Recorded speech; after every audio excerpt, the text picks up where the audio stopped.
আগে কান্না অফ করো, তারপর মুড অন করো। ভেবেই মুস্কানকে শান্ত করার চেষ্টা করলো। হসপিটাল থেকে ফোন এসেছে।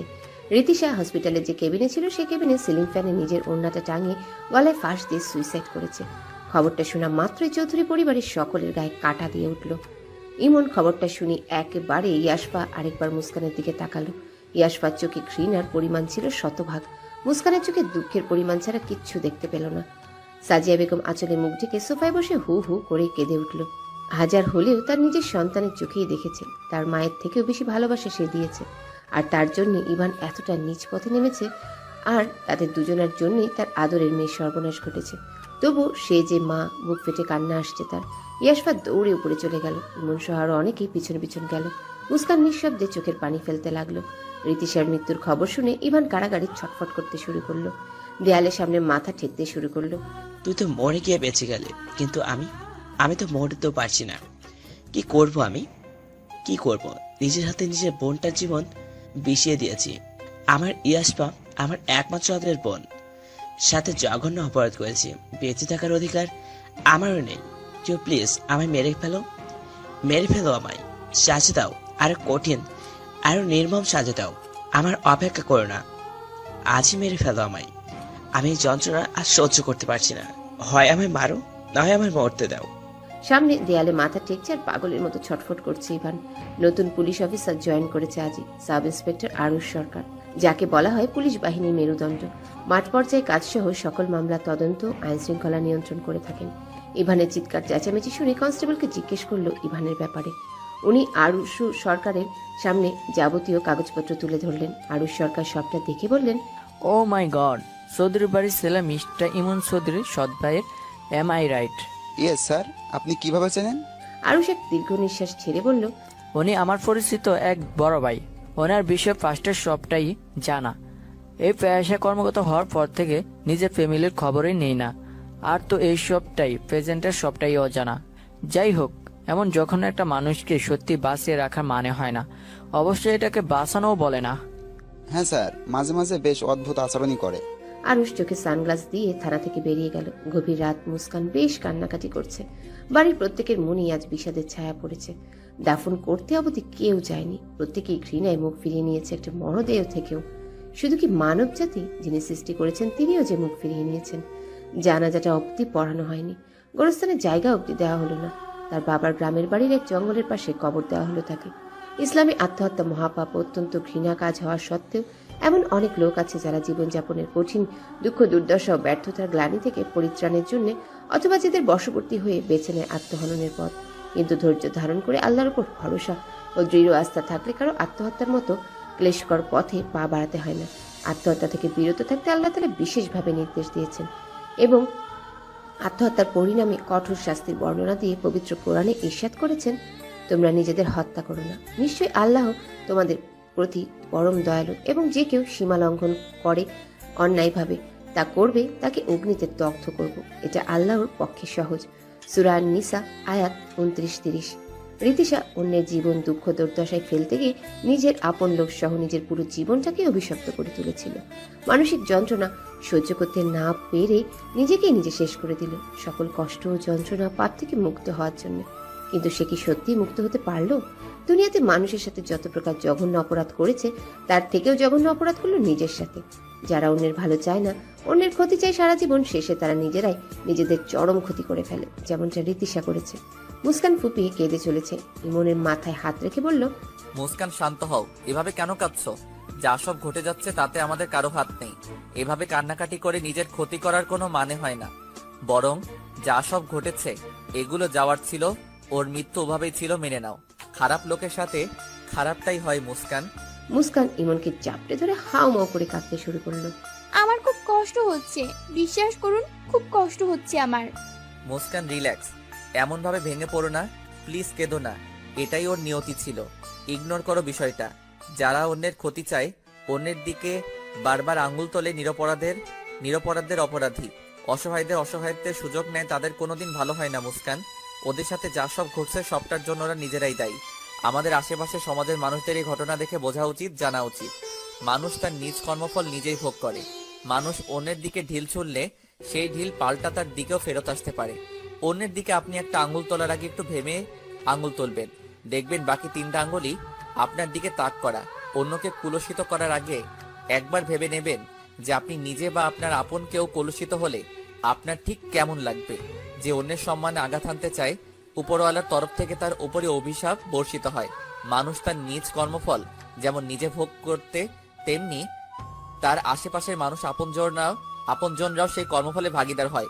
কর্মফল হতে পারে সম্মানীয় বা অসম্মানী, হতে পারে সুন্দর, সুখময় বা অভিশপ্ত। থানা থেকে ফোন এসেছে, ইভান পালিয়েছে এবং সে কিছুদিন যাবৎ মারাত্মক অস্বাভাবিক আচরণ করছে। যদিও এর আগে করেছে, তবে সে নিজের সেন্সে ছিল, এটা বোঝা যেত। ইদানিং আর বোঝা যায় না যে সে হুঁশে আছে নাকি নেই। দেয়ালে কামড় দেওয়া, নিজের শরীর নিজেই কামড়ানো, নিজের চুল টেনে টেনে ছেঁড়া সহ 3জন পুলিশকেও কামড়ে দিয়েছে। দেয়ালে মাথা ঠুকতে ঠুকতে রক্তাক্ত করেছে অনেকবার। কোর্টে নিয়ে যাওয়ার দিনই সে পালিয়েছে। পুলিশ ধাওয়া করেছে ঠিকই, একসময় জনবল বেড়ে যাওয়ায় সে ভিড়ে তাকে আর খুঁজে পাওয়া যায়নি। 10জন পুলিশও তার শক্তির সাথে পেরে উঠতে পারে না। সবচেয়ে একরামুল চৌধুরীকে জানানো হলো। বাড়ির সবার বুকের ভিতরটা আটকে উঠল। সাজিয়া বেগম সব শুনে জ্ঞান হারালো।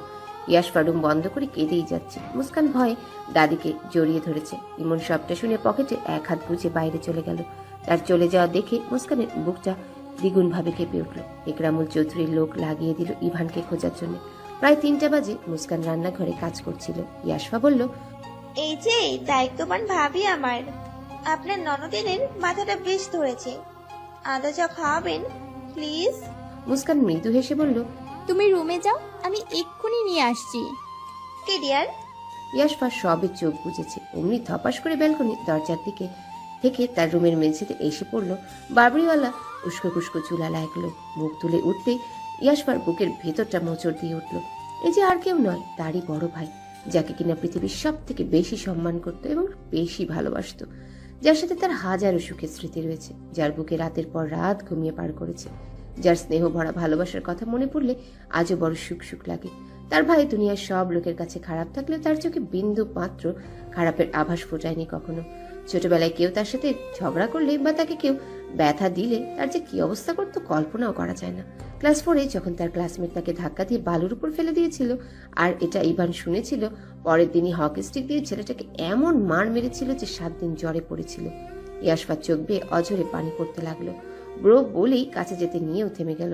যখন মনে পড়ে গেল পরপর 3জন লোক এসে তাকে কুকুরের মতো তার শরীর খুবলে খাচ্ছিল।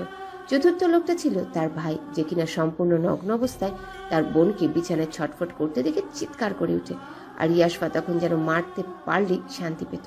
ইভান নিজের গায়ের শার্ট খুলে বোনের নগ্ন শরীর ঢাকতে ব্যস্ত হয়ে পড়ে। আর ইয়াশফা ইভানের দিকে স্থির দৃষ্টিতে চেয়ে থাকে। দুনিয়াতে এর থেকে জঘন্য ঘটনার কি হতে পারে?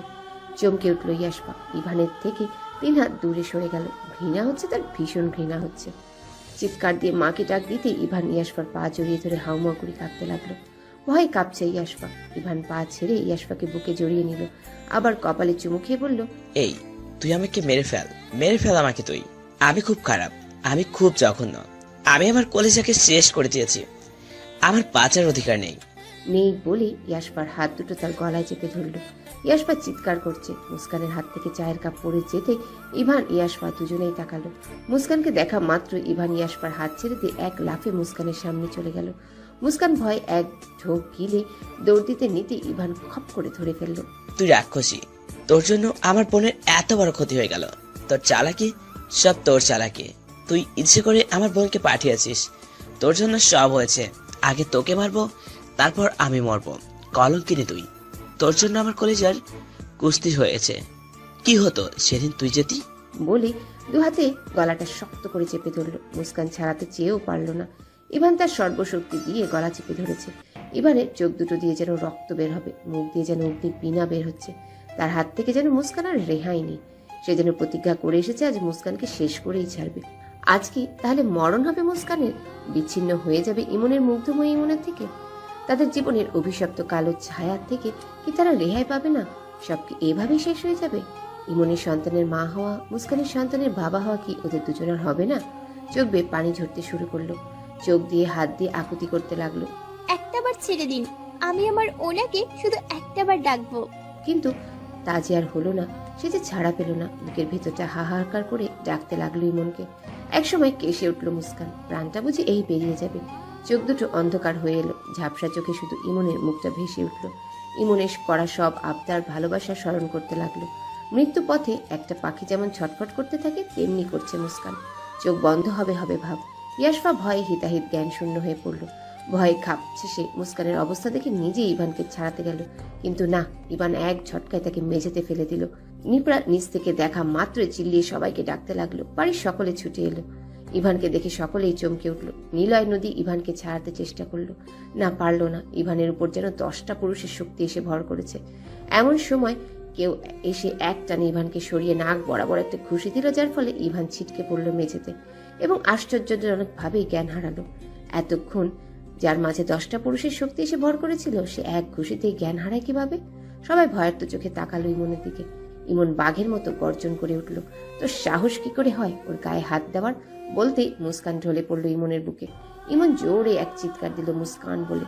অভ্র একরামুলকে ফোন করতে একরামুল চলে এলো পুলিশ নিয়ে, কিন্তু ইভান মুস্কান দুজনের অবস্থায় বেশ খারাপ, তাই দুজনকে হসপিটালাইজেশন করা হলো। ইয়াশফা নদীকে জড়িয়ে হাউমাউ করে কেঁদে চলেছে। ইমনের পুরো শরীর রাগে কাঁপছে। এই মুহূর্তে ইভানকে খুন করতে পারলে তার আত্মাটা শান্ত হতো। একজন ডক্টর আসতে ইমন ছুটে গেল। ডক্টর মুস্কান ঠিক আছে? ওর কিছু হয়নি তাই না? আমি জানতাম ওর কিছু হবে না। মিস্টার চৌধুরী শান্ত হন, আপনার স্ত্রীর ট্রিটমেন্ট চলছে। আশা করছি অতি দ্রুতই ওনার অবস্থার উন্নতি ঘটবে। ঠিক সময় আনা হয়েছিল, নয়তো শ্বাস আটকে মৃত্যু ঘটতে ঠিক সময় অক্সিজেন দেওয়া হয়েছে। ইমনের চোখ দুটো রক্তবর্ণ ধারণ করলো, চিৎকার করে বলে উঠল, এই ডাক্তার, মুখ সামলে কথা বলো। আমার মুস্কানের কিছু হবে না, কিছু হবে না। একরামুল চৌধুরী এসে বলল, ইমন, বিহেভ ইয়োরসেলফ। একটা হসপিটাল আর উনি একজন ডক্টর। উনি না থাকলে সত্যি মুস্কানের মৃত্যু ঘটতো। ইমন চমকে উঠল। ডক্টরের কলার ছেড়ে বাবার দিকে চেয়ে বলল, ব্যাস। কেবিনের সামনে বেঞ্চে গিয়ে বসলো ইমন। ডক্টর বললেন, মিস্টার চৌধুরী, আমি আপনার ছোট ছেলের বিষয়ে বলতে এসেছিলাম। একরামুল চৌধুরী বেশ লজ্জিত হয়ে বললেন, sorry doctor, I am extremely sorry. আসলে ইমন এমনটা নয়। ওর স্ত্রীর এই অবস্থা, ওর মানসিকতা অবস্থা ঠিক নেই। Please don't mind. It's okay, আমি ওনার সম্পর্কে বেশ ভালোই জানি। কাজের কথায় আসা যাক। দেখুন, আপনার ছোট ছেলের মানসিক অবস্থা বেশ বিপর্যয় আছে। আপনার ছেলে মানসিক ভারসাম্যহীন হয়ে গেছে। এই অবস্থায় নিজের ক্ষতি বা অন্যের ক্ষতি করতে দুইবারও ভাববে না। আমার মনে হয় আপনার ছোট ছেলেকে চিকিৎসাধীন রাখা উচিত। মেন্টাল হসপিটালে নেওয়া উচিত। একরামুল চৌধুরী মুখটা মলিন করে বললেন, তার কোনো প্রয়োজন নেই। কারাগারে বন্দি থাকলে পাগলামো ছেড়ে যাবে। মিস্টার চৌধুরী, মানসিক শান্তির থেকে বড় শান্তি আর কি হতে পারে? আপনার পরিবারের সব খবরই সবার জানা, আর আপনাদের মতো পরিবারের ছেলে এমন হওয়া সত্যিই দুঃখজনক। আপনার ছেলে হয়তো এতটাও খারাপ ছিল না। আপনাদের আদর্শের ছোঁয়া পেলেও ওর সঙ্গ খারাপ ছিল, যা আপনারা খেয়াল রাখেননি বা সঠিক সময়ে সঠিক শাসন করেননি। আর যে ঘটনা ঘটেছে তার আসল কালপিট নিজেকে সাজা দিয়েছে, যার প্ররোচনায় আপনার ছেলে উচ্ছন্নে গিয়ে তার শাস্তি পেয়েছে। যারা যুক্ত ছিল সকলেই শাস্তি হয়েছে, ইভেন চরম শাস্তিটা আপনার ছেলেই পেয়েছে। মানসিক ট্রামা থেকে কোনোদিন বের হবে কিনা জানি না, তাই ওকে ট্রিটমেন্ট করুন, নয়তো সবার জীবন আরও বিষিয়ে তুলবে। একজন মানসিক রোগী যখন খ্যাপা টাইপের হয়, তখন তার গায়ের জোর স্বাভাবিকের তুলনায় 4 গুণ বেড়ে যায়। এমন মানুষের সাথে সাধারণ মানুষ পেরে উঠবে না। ওর জন্য না হলেও নিজের সেফটির জন্য ওনাকে মানসিক হসপিটালে পাঠান, নয়তো আজ যে ঘটনা ঘটেছে এর রিটার্ন হবে না, তার গ্যারান্টি পুলিশ ডক্টর দিতে পারবে না। এই অবস্থায় জেলেও রাখবে না। আমি একজন ডক্টর হিসেবে যা ভালো হয় তাই বললাম, বাকিটা আপনার ইচ্ছে। ডক্টরের সব কথা শোনা মাত্রই সাজিয়া বেগম কয়েক পা পিছিয়ে গেলেন। বুকটা হু হু করে উঠল, কান্নায় ভেঙে পড়ল সে। ইভান পাগল হয়ে গেছে, পাগল হয়ে গেছে ইভান বলেই টুকরে কেঁদে উঠল। দাদি গিয়ে সাজিয়ার কাঁধে হাত রেখে বলল, শান্ত হও বউ, শান্ত হও। কষ্ট কি আমাদের হয় না? আমাদেরও হয়, কিন্তু আমাদের যে কিছু করার নেই। ইভান নিজেকে কিভাবে ঠিক রাখবে বউ? কিভাবে? ওর ভেতর যে একটা ভালো মানুষও রয়েছে, ওর শরীরে চৌধুরী বংশের রক্ত রয়েছে, যে শয়তানি ইবলিসদের প্ররোচনায় খারাপ কাজে লিপ্ত হয়ে যখন নিজের কাছের মানুষকে আঘাত করে ফেলেছে, তখনই ওর ভিতর থেকে খারাপ মানুষটা নিঃশেষ হয়ে গেছে। নিজের বোনের সাথে হওয়া জঘন্য অন্যায়টা মেনে নিতে পারেনি বলে মানসিক যন্ত্রণায় ভুগতে ভুগতে ভারসাম্যহীন হয়ে গেছে। পাগলরা যে সব পারে, কোনো কিছুতে ওদের ভয় থাকে না, তাই তো এত কিছু পরও মুস্কান এর ওপর হাত তুলেছে। আবার মানসিক ভারসাম্যহীন মানুষের জীবনে কিছু বিষাক্ত অতীত লুকিয়ে থাকে। বিষাক্ত অতীতগুলো পরিত্যক্ত করে না পারায় একজন মানুষ মানসিকভাবে ভারসাম্যহীন হয়ে যায়। যে অতীতের বিষাক্ততা নির্মমভাবে গ্রাস করার ফলস্বরূপ তার হয়ে যায় ভারসাম্যহীন বা ক্রুদ্ধ। যে অতীতটা হয়ে থাকে নির্মমতায় ঘেরা, ওর জীবনের অতীতটাও নির্মমতায় ঘেরা। শুধু নির্মমতা নয়, অভিশপ্ত একটা অতীত রয়েছে ওর। আর এই অভিশাপটা বয়ে শুধু ওর আনেনি, এনেছে ওর কাছের মানুষরাই।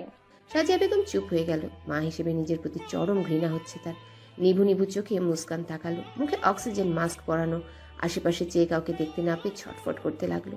নার্স এসে এমন অবস্থা দেখে ডক্টরকে ডাকলো। ডক্টর এসে চেক করতে নিতেই মুস্কান বড় বড় করে চেয়ে হাত পা ছোটাছুটি করতে শুরু করলো। কিছু বলতে চাইছে বুঝতে পেরে ডক্টর গিয়ে অক্সিজেন মাস্ক খুলে বলল, মিসেস চৌধুরী বলুন কি বলবেন। মুস্কানের শ্বাস নিতে কষ্ট হচ্ছে। হাঁপানো স্বরে বলল, উনি কোথায়? ওনাকে ডাকুন। ডক্টর সাথে সাথে অক্সিজেন মাস্ক পরিয়ে নার্সকে বললেন, ওনার পরিবারের মধ্যে ওনার সব থেকে কাছের মানুষকে ডেকে আনুন। উনি কার কথা বলছে আমরা জানি না, তাই এটাই বলুন গিয়ে। নার্সের মুখে সবটা শুনে মাত্রই ইমন ঝড়ের বেগে কেবিনে ছুটে গিয়ে মুস্কানের হাত চেপে ধরল। মুস্কান কি হয়েছে? এই তো আমি, এই যে দেখো আমি এসে গেছি। কিছু হবে না, কেউ তোমার কোনো ক্ষতি করতে পারবে না। Look at me Muskan, look at me বলেই চিৎকার দিল ইমন। মুস্কান জোরে এক শ্বাস টেনে ইমনের হাতটা শক্ত করে চেপে ধরল। ইমনের দু চোখ পেয়ে দু ফোঁটা পানি গড়িয়ে পড়ল। ডক্টরের দৃশ্য দেখে বিস্ময়ের চোখে তাকালো। নার্স সহ বিস্ময়ে চরম পর্যায়ে। এতদিন লোক মুখে যা শুনে এসেছে আর চোখের সামনে যা দেখেছে এবং কিছুক্ষণ আগের ঘটনা মনে করেও ইমন চৌধুরীকে এমনটা ভাবতে কষ্ট হচ্ছে ডাক্তার এবং নার্সের। তার মানে কি এটাই ইমন চৌধুরীর মতো স্ট্রং পার্সোনালিটির মানুষও ভীষণভাবে দুর্বল? আর এই দুর্বলতার শেকড় হচ্ছে গভীর ভালোবাসা। নিজের স্ত্রীকে কতটা ভালোবাসলে তার প্রতি কতটা আবেগ, ভালোবাসা, দুর্বলতা মিশে থাকলে তার কষ্টে ভাবে নিজের চোখের জল গড়াতে পারে। এমন মুহূর্তেও ডক্টরের মুখে হাসি ফুটে এলো। নার্সকে ইশারা করতেই সে বেরিয়ে গেল। ডক্টর এসে বললেন, মিস্টার চৌধুরী ঘাবড়ানোর কিছুই নেই। উনি ভয়ে থেকে ছটফট করছেন, আপনি ওনাকে। হ্যালো বন্ধুরা, পরবর্তী পার্ট খুব তাড়াতাড়ি আসবে, তো সবাই অপেক্ষায় থাকো। আর চ্যানেলটি যারা এখনো সাবস্ক্রাইব করনি তারা পরবর্তী পার্ট দেখার জন্য চ্যানেলটি সাবস্ক্রাইব করে রেখো। ধন্যবাদ সবাইকে, আমাদের সাথেই থেকো।